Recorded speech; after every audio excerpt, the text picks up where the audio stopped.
Let's rock. What's up, everybody? Hi. Hi. And if I do this, y'all make noise, okay? So they go like this. It's practice. Yeah, so we're just basically here in Phoenix, Arizona. Y'all did great. I like it. I like it. You didn't say anything, sir. Welcome here to the Flow con Candela Social Q&A question and answers featuring Ataca y La Alemana. Welcome to Phoenix, Arizona.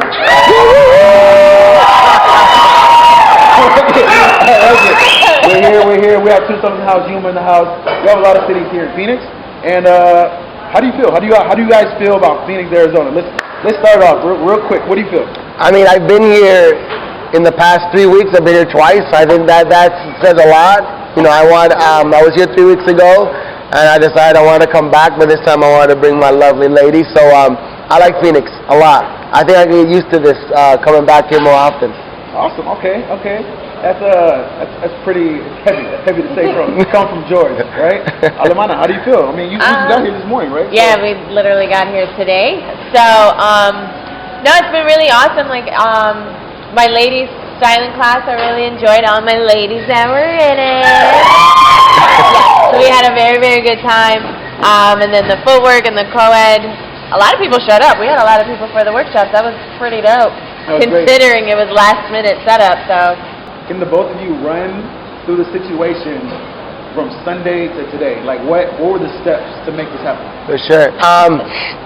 So we unfortunately got a phone call on Sunday that an event this weekend in Italy had to get canceled because the coronavirus that has actually made its way into Italy.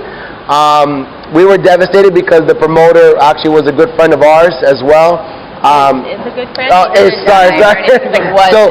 The promoter is a great friend of ours, and I can only imagine as a promoter how that would feel to have an event be basically canceled, forcibly canceled 5 weeks prior. So at that point, we had to kind of, jump on trying to find work to replace this weekend, and San Antonio and Phoenix were the first two places on our list. Basically, it was a phone call to Mr. Peligro and be like, hey, I know this is very last minute. I was just there 3 weeks ago, but the ladies were, and the men were saying, when you're going to bring Alemana? So you jumped on it, and we're super, super happy you brought us back. That's dope. So how was it in your perspective, Alemana? As far as like the process? It's the process. It happened all very quickly. I mean, we got the news at 6 a.m. We made phone calls when people were up by like 10, and we were starting to promote by like 4 hours later. Like all in one day we started promoting it. But it's good to work with people that know what they're doing and that are willing to like take a chance, because obviously him and Lee in Texas, they took a chance like, all right, well, we got 6 days to promote. Hopefully it works out. Hopefully we make some money. So that takes a lot as well to do, which I was really impressed by, but more so impressed by people coming out and flying here from like Vegas and stuff. Hold on, Seth. No, I'll give it to you, bro. I'll give it to you. So before we start the question and answers, the official one, a comment was made to me today. They're like, hey, I've never been to a social where somebody has a better hat than me. Right? And we're talking about Ataca. They're talking about me. I have a better hat than Ataca. It's crazy. See, the thing is, people don't know that he actually got his hat ideas from me. He didn't even know me by then, but I think he saw like me on MySpace at that point. And I inspired him to inspire me too. Which is why I have better hats than him. Right? That's how it works. So let's pop things up. So first question from Mechanical Mogul. How did you get your names, Ataca y Alemana, and what are your real names? Alright, so my name is Jorge. My mom likes everyone to call me Jorge, but some people can't really roll that R, so you can call me just George. That's okay. Ataca is my stage name. I honestly, if you were never to call me George or Jorge, I'd be totally cool with it, because I like Ataca. I'm totally alright with Ataca. I got Ataca from my first routine that I ever performed with a salsa routine. The song was called Truco Tru, and in the song the artist yells out, Ataca Georgie, Ataca. And all my alumni, basically whenever that part came in the routine, they would yell Ataca Georgie, and I would have to just like vibe out. And it was a footwork section. So the name Ataca Georgie stuck with me for a while, and then over time I matured up, and I said, let me take the Georgie out, and I'm Ataca, and it just worked out. So I lucked out. I got a cool name. That's dope. So Miss Alemana. Yes. Well, my real name's Tanya, and Alemana, for those that don't speak Spanish, it means German girl. So it's kind of obvious what my background is. I'm half German, half black. But I got the nickname when I started dancing salsa, I think like maybe around 2005. I used to go to a social in Miami. I grew up in Florida, and I would go there once a week, and there were these two twin guys, Mexican guys, and once they found out I was German, they would just call me Alemana. That's apparently Latinos like to give nicknames to people of like what you are. And I'm German, so they're like, hey, Alemana, and it just kind of stuck. And there were videos of me online at that point with my old dance partner, and that was the name in the YouTube video. So I was like, well, I'll just stick with that then. So yeah. That's dope. So that's Ataca y Alemana. Yes. I love it. I love it. I love it. So the next one is from Valeria A. Betancourt, Instagram. What is your number one pet peeve on the dance floor? Let's get down and dirty. Let's get it. I'm gonna let Tanya start with this one. Hold on now. Just one? No. Oh, man. Okay. I can go. I think I'm ready. Yeah, go I for go. it. I think at this point it's kind of become. I feel very confident with myself as a leader and as a dancer, and when I feel like the person I'm dancing with doesn't give me the Okay, all right. that's what I'm talking about. Yes, my man. I guess let's do it. Sorry.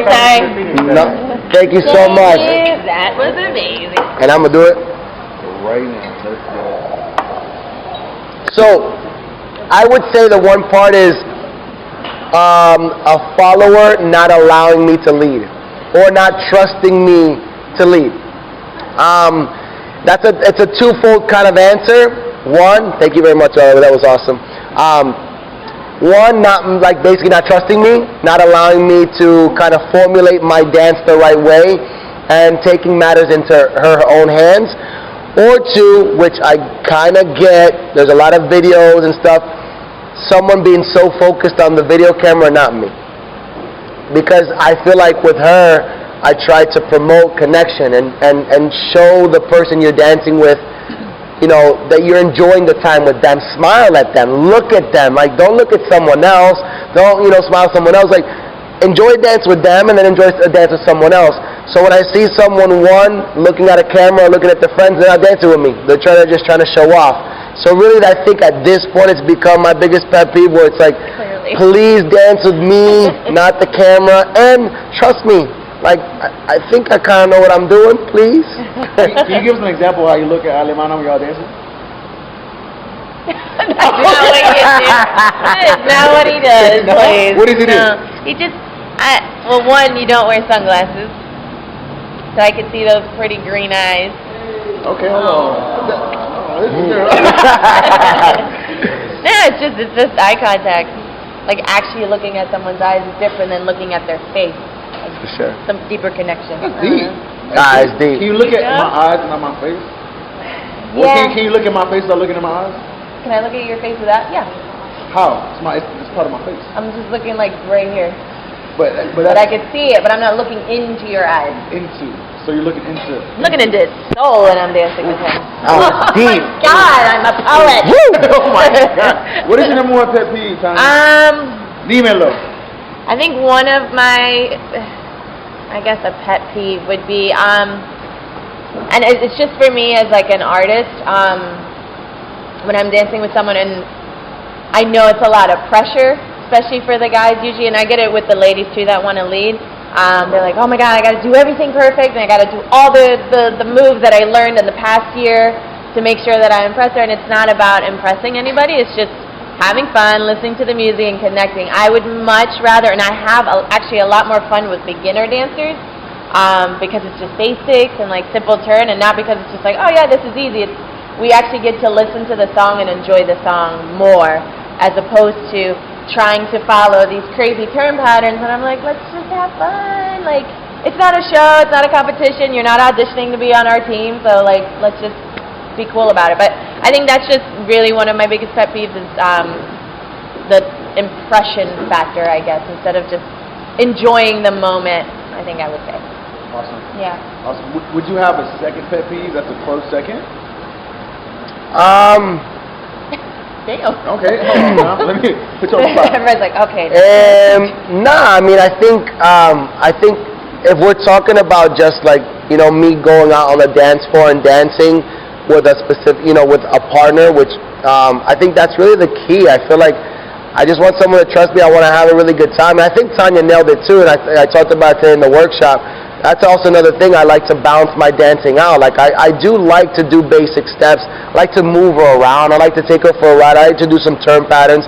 You know, there's a lot of components in bachata. It's not just impressing. Let's enjoy. One, let's listen to the song. Listen to the musicality, some of the instruments. So it's like a journey that I like to kind of create within this dance that sometimes I'm not like really able to accomplish. So it's really that. That's the main thing. Tanya, nothing else? Nope, nothing else. Awesome. I'm So happy real quick, otherwise. this is going to be a long-winded question. All right. It's from Ariana Lovick. And at that point, you can really just go off of whatever you want to go off of. Because it's a multiple question. All right. So, in a world full of thirsty men and women, because women can be thirsty too. I know. There was one giggle. I like that. I know a couple of y'all in Phoenix. Now, how do you two keep the interest and spark going? How do you handle other third parties? What kind of adjustments can you suggest in dancer-scene relationships? Ooh. That's a great one. Ooh. I mean, That's an important one. Yeah, those questions are pretty. Yeah. Tanya? Well, one, we found that jealousy doesn't work. You can't be jealous and have any kind of dance situation. Like, it's really tough, and we meet people all the time that are like, I dance, but my husband doesn't dance, or I dance, and my wife doesn't dance.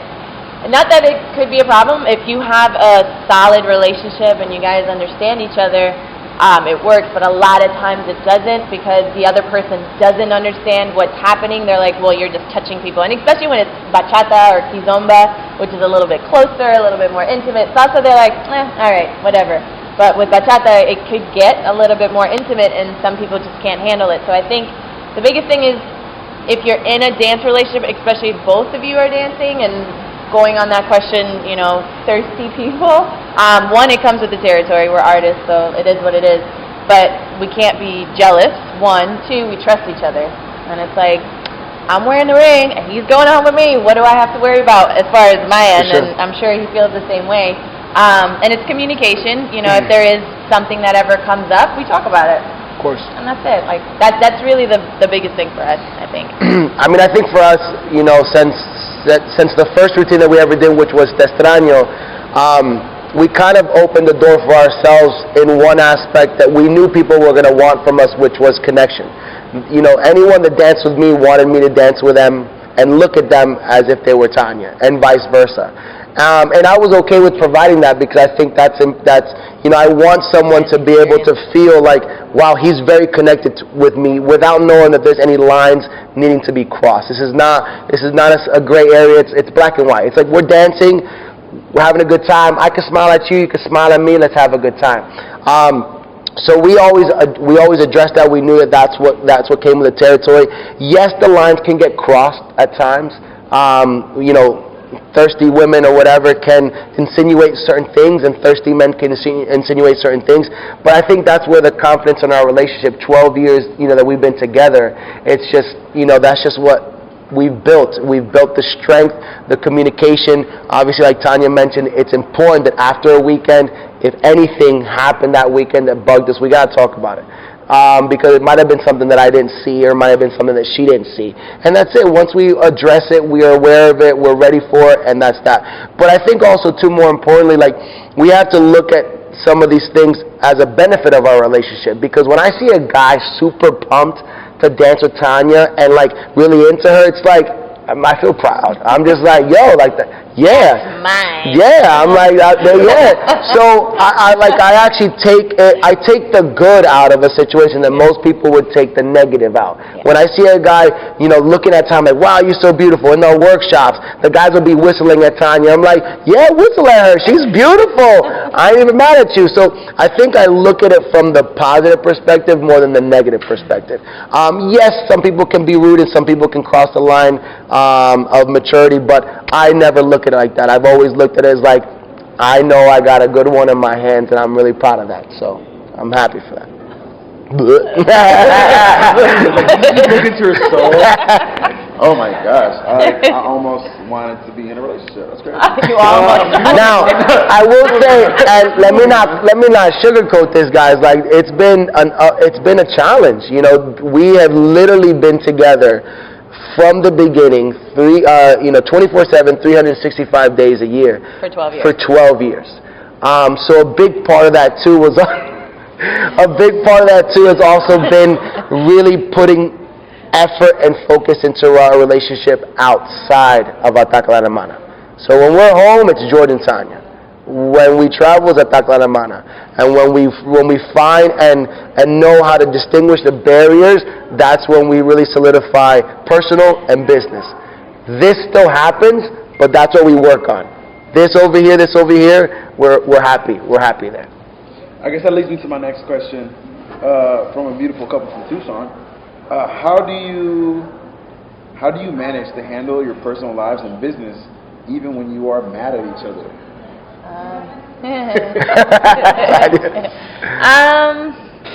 Well, I mean, in the personal, like any relationship we fight, it's two separate people, but we have had situations where maybe we had a personal fight and we didn't like each other very much. We still love each other, but sometimes you just don't like the person. And we had to perform right before, and I remember it was a routine that was a little bit more like aggressive. And because of the fight, it was probably one of the better performances we've done. She was strong. Really showcased the aggressiveness. So that was, kind of helped. No, it helped. It was great. I think the thing is, it's just understanding, okay, right now we're having this personal issue, but we're still working. This is still business. And we got to be adults enough to be able to put this little petty stuff that we know we're going to get over aside for the moment, get to work, get to business, and then we can address it later. For sure. I don't think we've ever let personal address. It's interesting because since Te I think people have really identified that when George and Tanya and Ataca Alemana are on stage, it's just they're in another world, and it really is. Like we can fight and we can start dancing together, and it's just like, oh my God, this is awesome! I love you. It really helps. So we're very fortunate to just be able to turn that on and know that we get to perform together, and we're just gonna look into each other's eyes, and then afterwards we're like, I was an idiot. You were an idiot. I love you. It's okay, and we're cool. So the dancing has definitely been, a big mending process to any of our fights. So yeah, I think that's helped for sure. So at that point, do you think that there is? It almost sounds as if like you have went through all of the roadblocks that y'all can go through within the past 12 years you've been together. Can y'all work out anything at this point? Yeah, I think so, yeah, for sure. There are still many roadblocks coming into fruition, 100%. But I think at this point we're able to really mature up and look into, wow, 12 years, we know each other. I know if something, kind of affects her, then I know why it's affecting her. It's like, I know you, and vice versa. So definitely now our communication, our transparency, and our understanding to each other's pros and cons, we know them, so we're able to really assess a situation a lot faster. That's super efficient, obviously. For sure. For a business and 100%. More importantly, relationship. 100%. Right. So let's do a fun question. I feel like we're getting serious. Let's do it. You know what I'm saying? Let's take a sip. Take a sip real quick. Let's loosen up. I gotta sip this tequila. Anybody in the public want to take a sip with us? So real quick, let me see. Let's do this one. I like this one. what do you do for fun outside of dance? Ooh. And what does your diet look like? Do you have cheat meals? Dang. What does it look like? Liquid diet. Liquid diet. So what do you do? What's fun? What do you consider fun? Okay. I consider Netflix fun. I watch a lot of Netflix. Have you watched Alter Carter? No. I Not watched yet. The Office, like, I think I've watched it like 20 times. Parks and Recreation, those are my favorite shows. But I do painting. I'm not very good at it, but I paint. I'll do crafts. That's about it. Yeah, Tanya's definitely a homebody. Yeah. I like to be at home. She's In the pajamas. she's the introvert of the relationship. I'm the extrovert of the relationship. Before dance, I was a baseball player. So I went to college on a baseball scholarship. That was my life. I wanted to be a professional baseball player. And then dance just came into my life. So it's important for me to still maintain that part of my life. So any opportunity I can go into the field and play, I will take it because that really makes me happy. That and riding motorcycles with my family, me and my brother and my father are our own little motorcycle clan. I don't really like to ride by myself. It's just not my thing. I really just ride with my brother and my father. Like, to me, riding with them is an experience and an opportunity that I haven't been able to have because I haven't lived around them in so long. So I take advantage of it now. And other than that, I like to go out. Like, I am an outdoorsy person, so I have Outdoorsy or club person? that one. So outdoorsy sounds like you're camping. so You don't camp. I like hanging out with my friends. One of my buddies is a club promoter in Orlando. So we just go out. I just like that energy. I like that ambiance. That's my thing. And it doesn't have to necessarily be Latin music. It could be R&B, hip hop, jazz, like all that stuff. I just like the being out. So that's our out of dance regimen. So what do you all do together for fun? Yeah, I mean, You want to hang out with this guy? No, I'm just kidding. What do we do? you know what? It's really, it's really chill and very normal things. We watch movies together. Yeah. I try to take her out, but because she's such a homebody, that becomes sometimes challenging. I don't like to eat at home unless we're trying to cook it or whatever. Like, if we're gonna order in, I'd rather say let's just get in the car and go. Let's just get out of the house. She's an Uber Eats professional, so I would say watch the movies. We definitely have recently. Yeah, we definitely have recently really focused on doing date nights and couples activities. So there's like some booklets that we do like receipts, and you have to pick one out, and it just says, okay, you have to do this activity. Whether it's going into the living room and building a fort together and do something like that. So those little things are mad cute, but we've been really trying to put emphasis into doing things like that with each other. Plus, we live in Orlando, which is like theme park capital, so we've done like Epcot and stuff. Like, For sure. We'll go out and do stuff like that. Yeah. That I'll do. 100%. I like that. I like to be outdoorsy, and she likes the cutesy Mickey Mouse stuff. So whatever she likes, I'm good. We go to Epcot, and we could balance it out. We go to Epcot, and she gets all the cute Mickey Mouse. I see all the bars, and I just do a bar crawl. And it's like, we meet in the middle. We're good. I'm not an alcoholic, guys. Who's the better cook? Tanya, for sure. Oh, damn, thank you. No. Neither one of us really cooks. Sorry. But I try. The thing is it's funny because I like working with my hands. I like to build things. I just don't like being in the kitchen. The only time I cook, and it sounds so bad with all this alcohol right here, but I drink when I'm in the kitchen. Like, I just have a glass of wine. I'm like, I got it. That's the only thing that keeps me going. But I guess, all right, I'm a better cook. No, she is.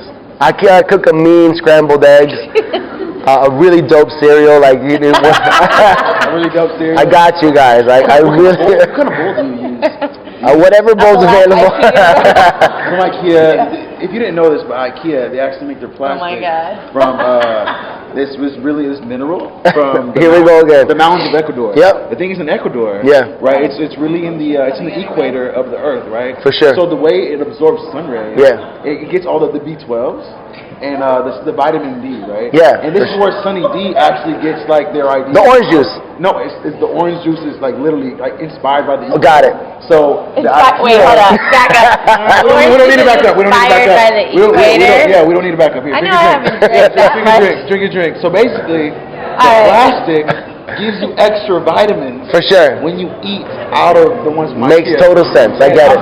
I'm not affiliated with IKEA, but y'all can give me like 20% off when I get in there or something, like some compensation. I can be out the ambassador. Which we're here with Ataca, Alemana, guys. All right, so, next question.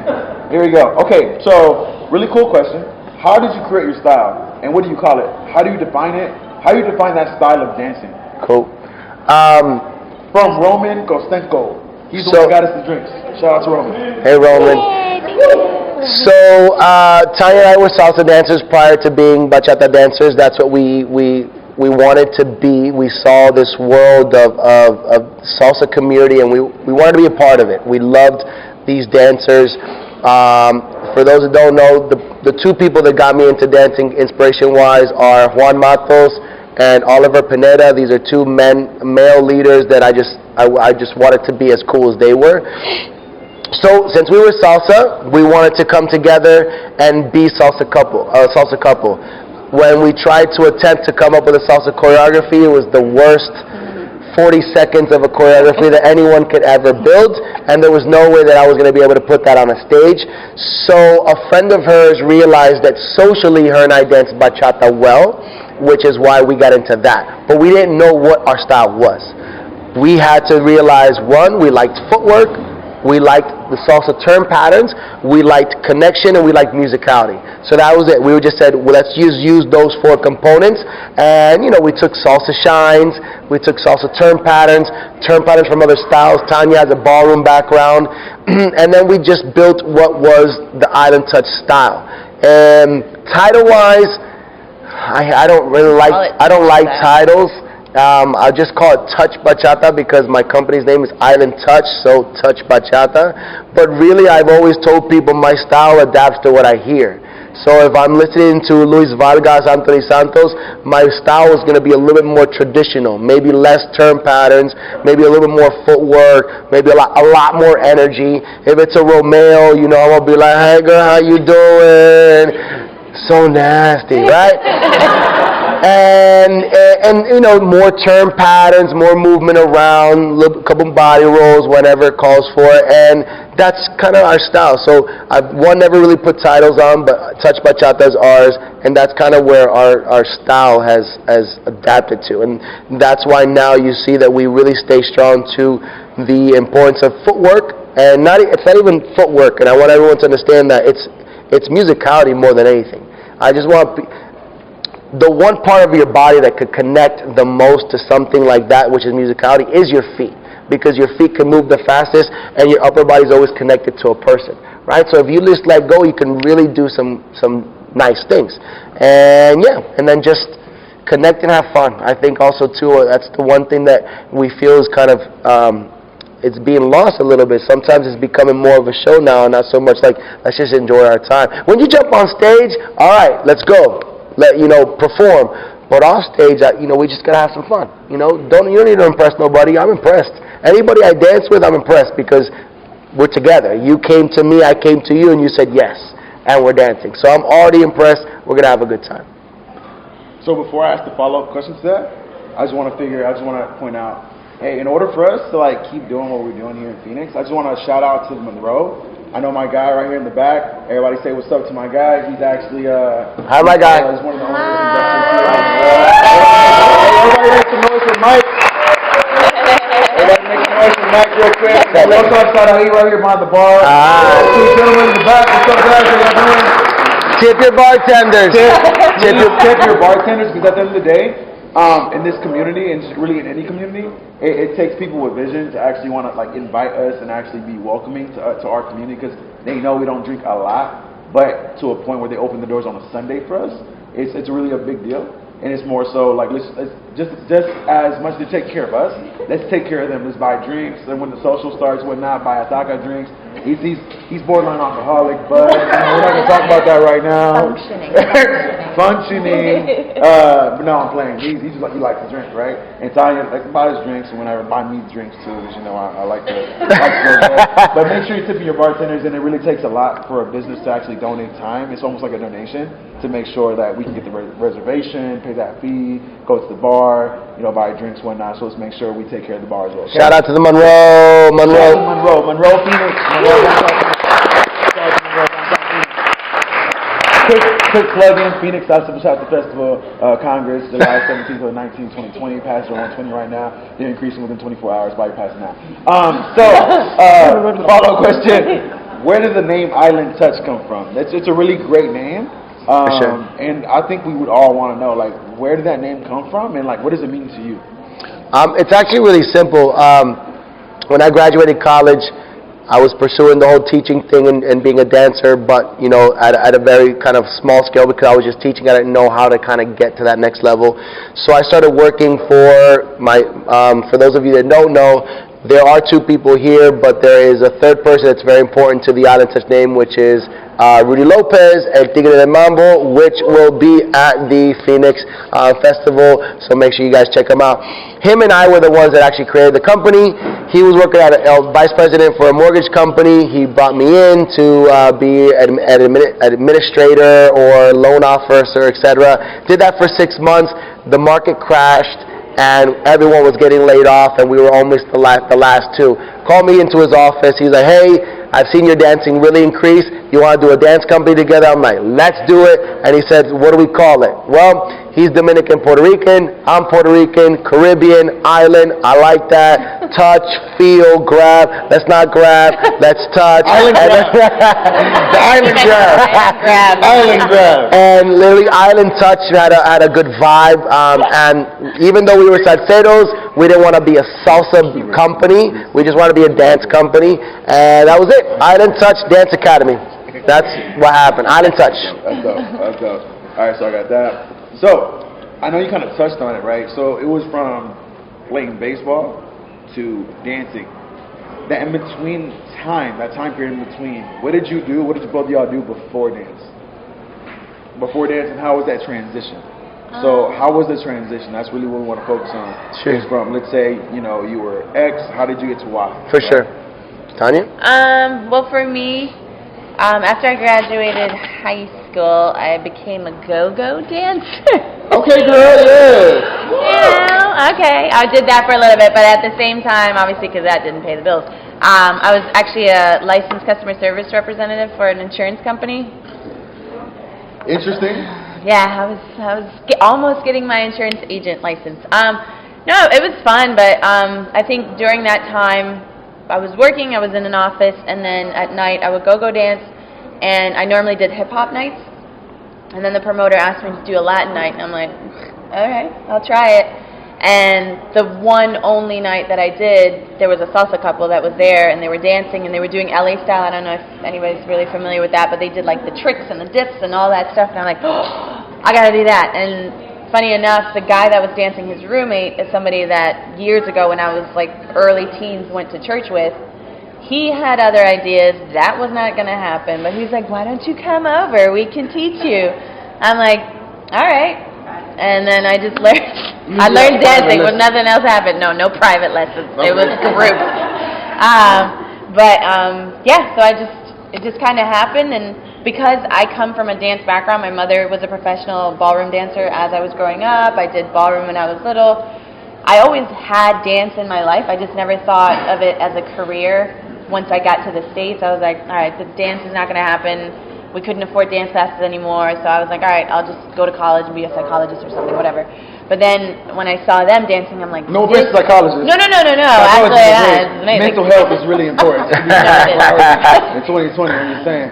But I'm a dancer. So, no, but once I saw that, I was like, no, this is it. And then once I started taking the classes for salsa, I'm like, that's it. This is what I'm doing. And then probably about, I think, less than a year in, because I went to all the congresses, I ended up getting fired from my job because I missed too many days. They're like, the go-go dancing job? Or No, I left the go-go dancing job. Okay. I was like, I'm over with this. But the insurance job, they ended up having to fire me. They're like, look, we really like you and you do a good job, but you've been gone so much. I'm like, all right, peace out. And then I just left, and then I just did dance.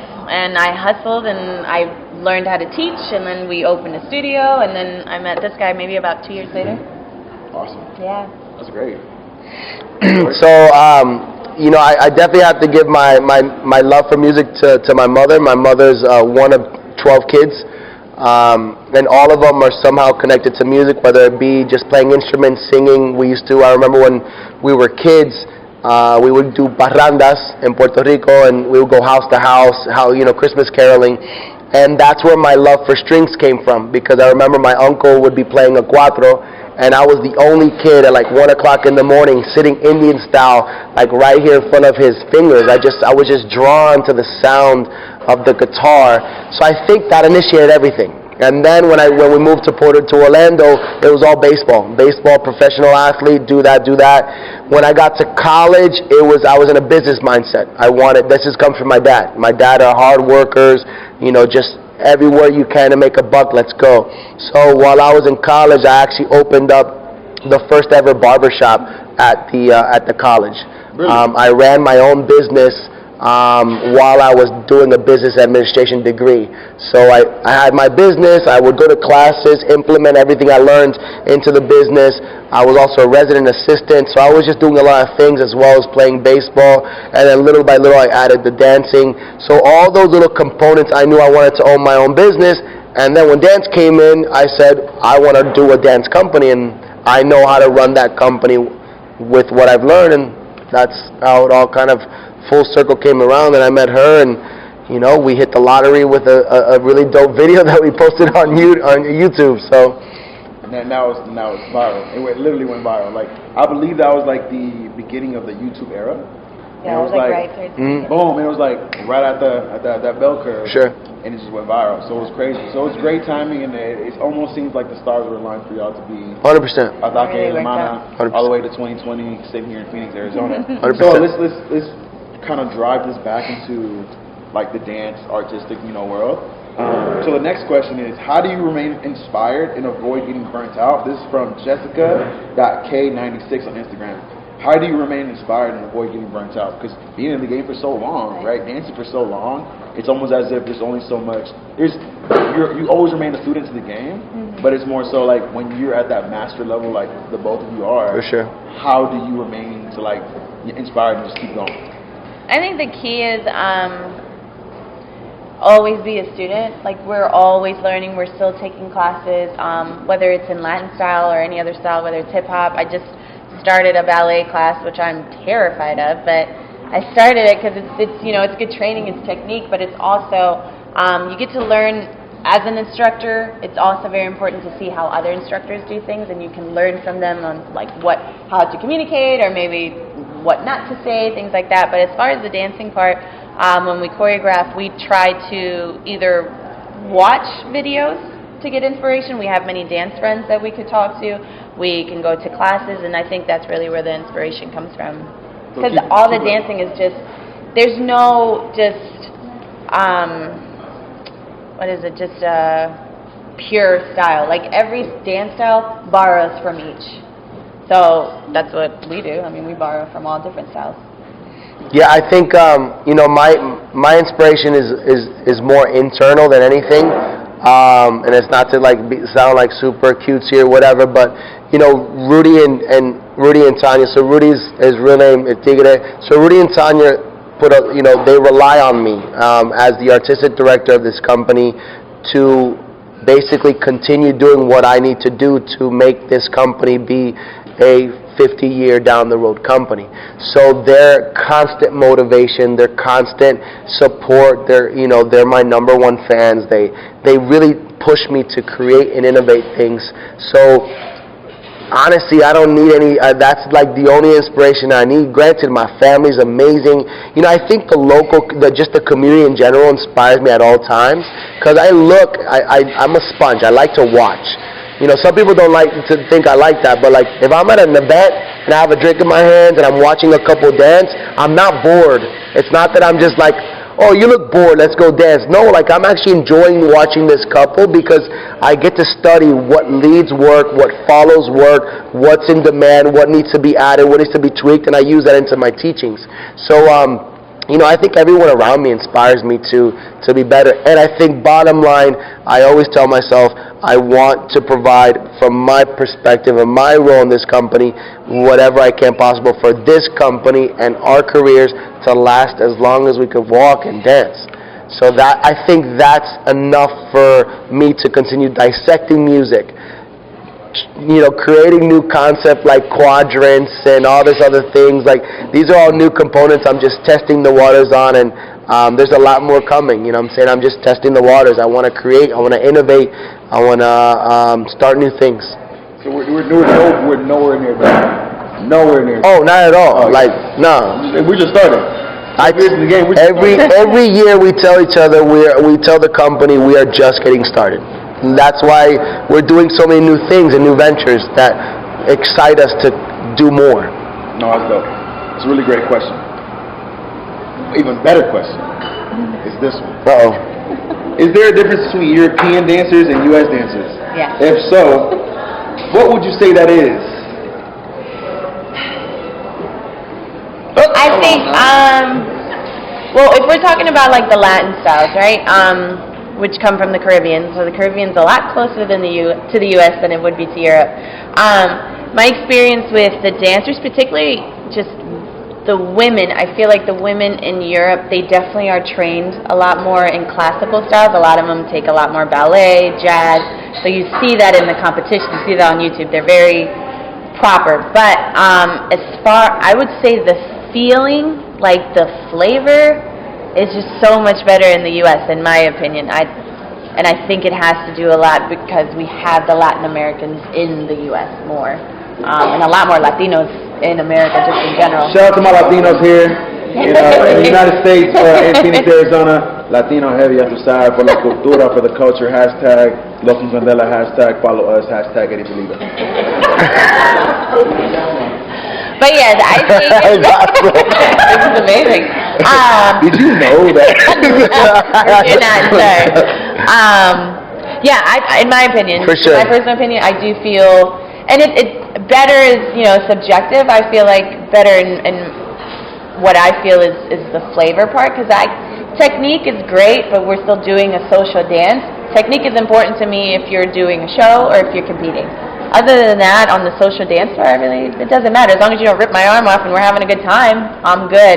And the biggest thing for me is listening to the music and feeling it, enjoying it, and showing some flavor. I feel like in Europe I still have fun, so I don't want to say anything about that, but I do feel the natural flavor maybe lacks a little bit in Europe as opposed to the U.S. I mean, I'll keep it just real general, and I'll just talk because I think what the most important, like music, U.S., if you were to play overall, if you were to play all types of bachatas, a majority of the U.S. would dance to every single style, a traditional, a modern, or a remix. Well, unfortunately in Europe, you'll find that the traditional does not get played, or there's not a lot of love towards that side. It's either, you know, Romeo to all the remixes, but nothing before. Whereas in the States, I don't think we've gotten to that isolation. I think in the States there's still a big appreciation for the pioneers, for, you know, the people that started this world. So, you know, I think you play a traditional and a social in the USA and people will be like, okay, let's bachata, let's jam out. Whereas unfortunately you do traditional music, and, you know, shout out to all the traditional dancers in Europe that are really pushing this traditional music and the socials. You know, unfortunately when the socials are consumed with remixes and modern music, when that traditional song comes on, people walk away. You know, a lot of people don't dance to it. So that sucks to see that, because like that's bachata as well. And if you have a style that does not adapt to that style, that's a problem. So I think that's kind of why I would just say that, you know, the U.S. would dance balance-wise to all music, and Europe tends to be more focused on urban music, more modern to remix rather than traditional. That makes a lot of sense. Because I know there's a lot of, I don't want to say conflict. There's a negative connotation when it comes to conflict. Like, is it like violent, or is like like I said, it's negative, right? For sure.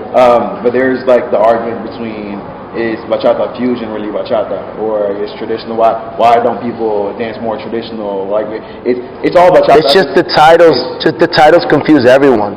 We all dance bachata fusion. We dance a fusion of bachata. You know, the reality is we just need to stop putting titles to how we dance and just decide what music, what artist, what genre of bachata do you like to dance to. You know, for instance, me, I like Romeo. I'm a Romeo guy. Like, that's my dude. Like, you know, I like that. That's my sound. But that doesn't mean when you put a Luis Vargas or Anthony Santos or Frank Reyes or Zacarias Ferreira or Joe Veras, I'm not going to dance to it. But I'm going to connect more to this sound because of the sound. I adapt to that sound, right?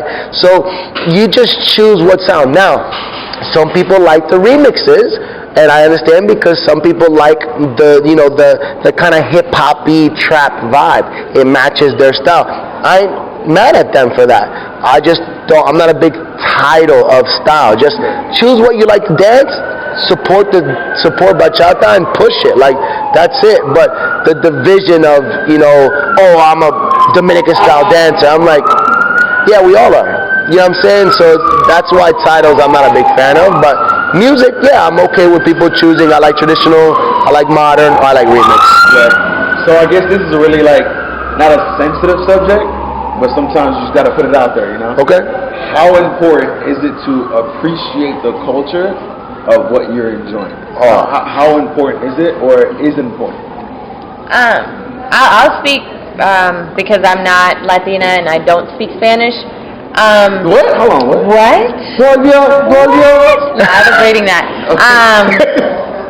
No, I still think it's really important. Well, one, I grew up basically with Latinos, so maybe I am at heart. But I think it is really important to still show love to the culture, because how are you going to be like, oh yeah, I love bachata, but you don't care at all about the Dominican Republic, you don't care about their actual music? Like, that doesn't make sense to me. Do you have to know the language in order to appreciate it? No. Like, the songs, I listen to them and I love the melody and I love how I feel when I listen to them. I don't necessarily always know what they're saying. Sometimes they get translated and it's completely opposite than what I thought, which is nice, or sometimes not so nice. It's an interesting surprise. But I do feel there needs to be an appreciation, because without that culture you wouldn't have the enjoyment that you have today. A lot of us specifically, I'm just talking about bachata, a lot of us get into bachata for various reasons, whether it's maybe something negative in your life is happening and this is like an outlet. So you got to be able to appreciate the reason why you have this joy in your life, I think. That's just... Yes, 100%. I think it's super important. You know, if you're doing something and there's a style that you supposedly tell people that you love, if they would ask you, but do you know something about it? And you say no, then that kind of contradicts it. Like, you just said you love that, but you know nothing about it. Like, you don't need to be a philosopher to know, like, everything, right? But, just do some research, just the general basics. What are the different genres of music? Maybe some, what are the instruments? Like, that's it. Where does it come from? The Dominican Republic, like that. Like, we don't have to get into super all the nitty gritty, but yeah, just to know the basics, I think, is important. No, and personally, I really would want to emphasize, it's more so just knowing the origins of any art, right? Even if it's dance, music, X, Y, and Z, just knowing the origin of it, and just to show appreciation to someone, as if you are a kid and not appreciating your parents.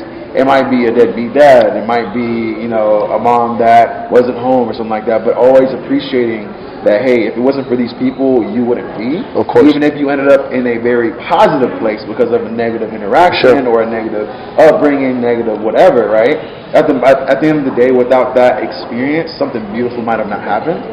So you always have to show some type of appreciation. 100%. So personally, it's always really important to show the appreciation to the culture, whether it's, salsa, right? Salsa, a lot of people forget that, it came from son. right song came from Cuba. You know, so at the end of the day, it's more so like show the appreciation of the culture of what we're actually doing. Maybe it's like the types of dances, the movement, all that kind of good stuff. But then we tend to forget all of the struggle through the fusion. For sure. Right? So at the end of the day, it's always great to appreciate where it came from and actually know about it, right? So, you know, what good is it playing baseball, basketball, football if you don't actually know how to score? Right? Yeah, and I think it's also very important too for everyone. And I tell people like know a little bit, but just understand we're in a world of we're supposed to be having fun, right? Like let's not get so crazy political in this. Like let's just have fun. This is all a world about having fun. Yes, know some culture stuff, but don't critique people and don't hang them on a cross because they don't know that it came from here or came from there. It's like, hey, I know my basics. I know what the instruments are. I know it comes from here, and I know that I have fun, and I'm cool with that. Facts. So second to the last question in español. You don't have to answer in Spanish. Pero, ¿cuáles son los proyectos que tiene Ataca y Alemana para el futuro y así mantener la frescura de su tiempo, right? So, what projects are you currently working on right now to remain fresh, to remain just really like, important and whatnot? Because at the end of the day, you'll always be important, but what are you working on right now that's really not attached to what you do, which is dance, right? So then like, what are you doing right now? Oh, the project Outside of dance? Of just dance, right? So maybe, maybe there's like a project that's happening right now that y'all might have dropped this past week. Maybe something like that. Well, I mean, the newest project that we did, it's not outside of music, but it's, I guess, outside of dance. We had the opportunity to do a 6-song EP with Grupo Extra, which is really exciting because we're shower singers.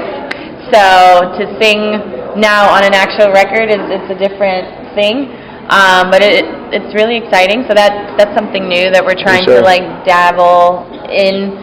We're not trying to become professional singers or anything. Are we going to take it serious? Absolutely. We are taking lessons to sound better because we are doing our first concert at our festival in Chicago in April, where we have to sing live. So that's going to be fun. Yeah, that's one of the projects. Yeah, I would say outside of the music, let's see what happens. This is the first time that we are going to drop this many bachata songs for our public. If there's a demand for it, we'd love to do it again. For those that do know, I was obviously in a movie, and that's something I would like to potentially pursue, but not even personally. I think now as a team, I would love to see Tanya on screen. I'd love to see Tigre on screen. So I'm also on the side trying to bring that into the company as well. Some more film opportunities, TV series, those types of things. And also I think we are internally pushing ourselves to do a lot of businesses outside. Investments, some potential real estate. I've always wanted to have my own lounge bar with like my father, my best friend. So there's a lot of things that we want to do in the dance scene and out of dance scene that are going to keep us way, way busy for the next few years. That's awesome. I didn't know I was your best friend, man. I would love to open up a bar. Yeah, for sure. I'll come down tomorrow. We have a meeting tomorrow. All right, cool. So last question. What do you think about Phoenix, Arizona? For us being a growing scene, because we are a growing scene, right? It's actually been here for over 10 years, salsa, and it just grew exponentially. When I say grow, I mean like the exposure, the amount of exposure, the artists that are coming in and whatnot. Shout out to Floco Candela. For us being a growing scene, what is the next step that we can take to remain healthy? Right? Like, what have you seen? I know you've seen 100 different scenes, 1,000 different scenes all over the world. But for us to actually be on the map, people knowing, like, hey, Phoenix, Arizona, that's dope. Floco Candela, Phoenix Social Bachata Congress, July 17th to the 19th, passing on sale right now. $23. Hashtag here coming soon. Hashtag. Hashtag Floco Candela, hashtag Wepa, hashtag Eddie Peligro, hashtag Rudy Lopez, hashtag El Tigre de Mambo's gonna be here, hashtag Island Touch, hashtag Island Touch con Candela, which I made up, and hashtag Waikiki Water. Guys, some volcanic coral Oh my reefs. God. Tell you about the vacation. No, Ty's gonna answer the question. This will be the last question. For sure. Okay. What do you think about Phoenix? You've been here 3 Twice. weeks ago, basically. And I'll let her start off from. Well, so far Phoenix has been very welcoming. All the people that came out, which is very nice to see. So I like that. We went to Churchill. the Churchill, shout out to the Churchill Whip Out Wednesday, That this is the was- last Wednesday of the month. We're there with PSB, Steam, Slopes, and Gandela. We have a free social lesson 8 to 9, socialization all with a 12. We have 2 for $5 tacos at Provecho, and then we have $5 margaritas. Give me 3 of them, and I'll be all right. Make sure you visit us. Thank you, Tanya, for that plug-in. So we went there. That was a nice experience. And I think as far as a dancing, I think the biggest example is New York. So you can't get away from drama. There's always going to be drama in every city that you're going to go into with different studios. But the thing is, even though there might be drama within it in New York, they still support each other. They still come to each other's socials. They still hang out. They still cheer for each other when, like, the opposing school is performing. Like, they still have a really, really cool vibe, and they're very welcoming to outsiders as well. I don't know if it's just because it's New York, but the scene itself is amazing. So I feel like if a city can have, you can have opposing schools, there's enough of the pie for everybody. Like there doesn't need to be serious competition. Healthy competition is good, but like to go at each other would not be ideal. And I don't know if that's what's happening here. I'm just saying for a scene to work, you have to have some kind of unity and support each other. Love it.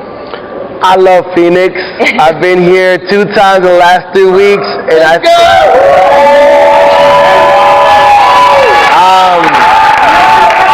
so outside of that, I want to say outside of dancing, this Phoenix is a really, really dope city. Eddie, thank you so much. Eddie took me to Old Town. I thought that was dope. I had a great time there. Churchill was there. I'm here at the Monroe. I love the vibe here. I think everywhere I've been outside of dance, I've just enjoyed it. The food's been dope. The energy, the people around, everyone's just really happy-go-lucky. That's the type of spot and area I like to attach myself to, that type of energy. So that's just Arizona, Phoenix in general. Dancing wise, from the last 2 times I've been here, you guys have so much potential. The energy that you guys have shown me the first time I was here, and the energy you guys showed both of us today has always been incredible. The only advice I could give you guys is really continue supporting people that are trying to bring artists from outside that sometimes for you guys are untouched. Support that, because we've been in scenes like that where internally you have amazing artists, you have amazing people and instructors, but sometimes you want more and you want those outside. When those people decide to dish out the money to bring them in, you have to support, because if you don't support, they're the ones losing money. They're the ones risking potential sponsorships and this and that. They're the ones missing out on the education. For sure. So my thing is just, Eddie's doing great. I know there are other local, dance studios and dance companies really working towards that. Support and be unified. I think you guys are all on the same page. You guys want the world to see how dope Phoenix is and surrounding cities in Arizona.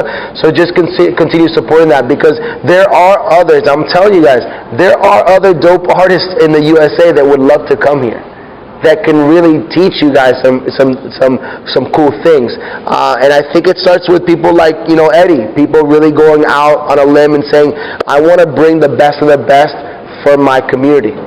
So just continue supporting each other, support each other's socials, support each other's classes, support each other's teams. Just be as unified as possible. We know that is very easily said than done, but I think you guys are capable of doing that, because your level is strong. You guys have a really strong level of dance, and we look forward to seeing Phoenix grow, year on and year on. Awesome. So I really. That being said, a couple things before we conclude the Q&A with Ataca y La Alemana. Here at Flow Candela, we love the Phoenix community. We want to promote growth and really just fun, right? At the end of the day, we want to promote education so you can have more fun, so you can grow more, so you can learn more.